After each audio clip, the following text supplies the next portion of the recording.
Hello everyone and welcome. I'm Dr. Mekahli and I'll be your instructor for this course on English grammar.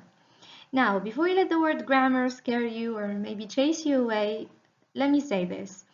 Grammar isn't about memorizing a bunch of boring rules.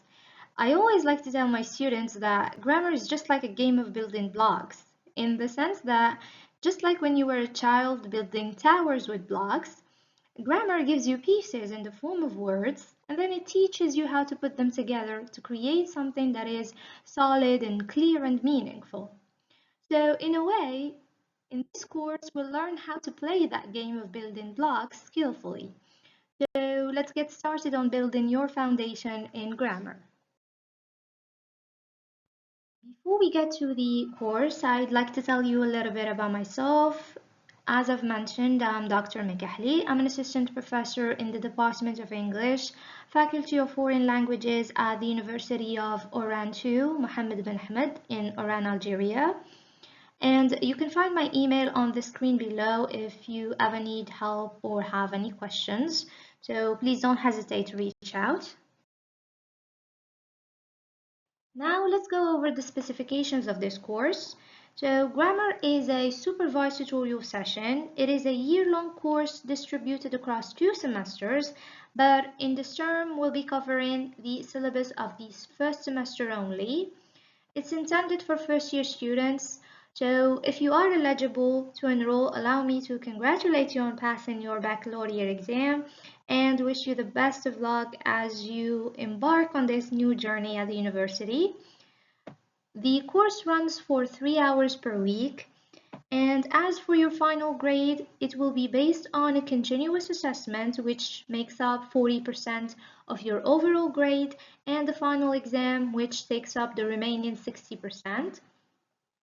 As for the continuous assessment, I always take into consideration not only your midterm test but also the attendance, participation, and overall conduct in class. And yes, this course carries a bit of weight because it has a credit of 4 points and a coefficient of 2, so it's definitely not optional but necessary. Before we dive into the course content, let's discuss briefly what I expect you to bring with you.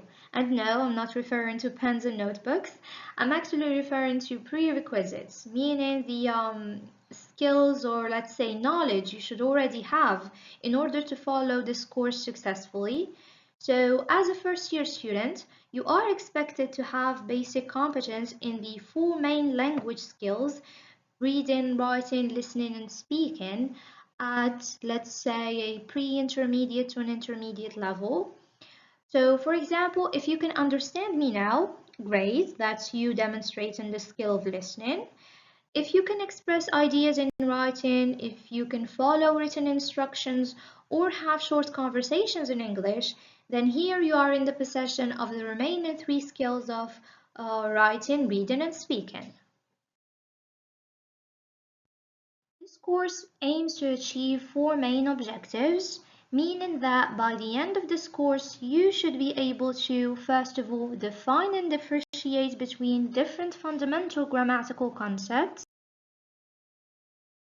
Second of all, classify and employ all parts of speech appropriately in different linguistic concepts, and then identify the grammatical functions of words and phrases within a sentence, and finally, recognize and use appropriate verb tenses to express time accurately in both written and spoken English.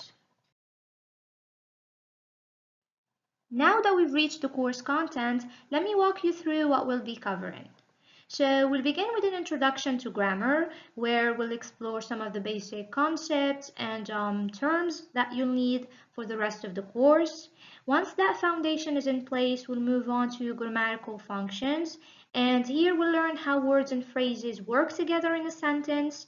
After that, we'll dive into parts of speech, looking at how different words belong to different categories.